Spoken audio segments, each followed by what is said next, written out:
student, welcome to my channel. In this video, we will talk about 11th standard quarterly exam question. In this video, மறக்காம இந்த video பார்க்குற student எல்லாரும் நம்மளுடைய Instagram channel follow பண்ணி வச்சிங்க, YouTube வந்து subscribe பண்ணி வச்சிங்க. கொஞ்சம் YouTube channel கொஞ்சம் சப்போர்ட் பண்ணுங்க ஸ்டூடெண்ட்.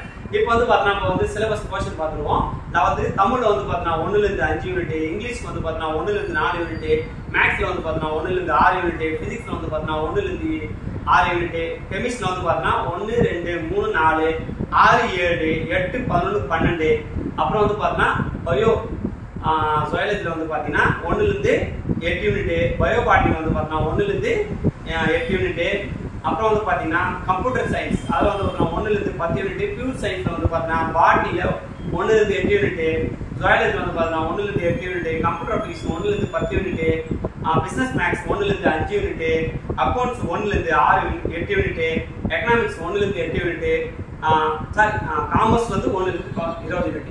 சோ இந்த யூனிட் எல்லாம் நீங்க ரெகுலரா படிச்சீனா மட்டும் தான் முடிக்க முடியும். குவார்டர்லி எக்ஸாம் உங்களுக்கு வந்து பார்த்தா ஃபர்ஸ்ட் வால்யூம் எல்லாத்தையும் ஆல்மோஸ்ட் வந்து கம்ப்ளீட் ஆகும். சோ நம்ம ரெகுலரா வீடியோ போட போறோம். சோ அந்த வீடியோ எல்லாத்தையும் நீங்க ரெகுலரா வந்து படிச்சீங்க. வீக்லி ஒரு எக்ஸாம் கண்டக்ட் பண்ண போறோம். விருப்பமா இருக்கிற மாணவர்கள் வாட்ஸ்அப் சேனல் லிங்க் வந்து பார்த்தா Instagram டிஸ்கிரிப்ஷன்ல கொடுத்துருக்கேன், மறக்காம ஜாயின் பண்ணிங்க. இதை வந்து பார்த்தா உங்க ஃப்ரெண்ட்ஸ் எல்லாத்தையும் ஷேர் பண்ணி விடுங்க யூஸ்ஃபுல்லா இருந்தா. தேங்க்யூ.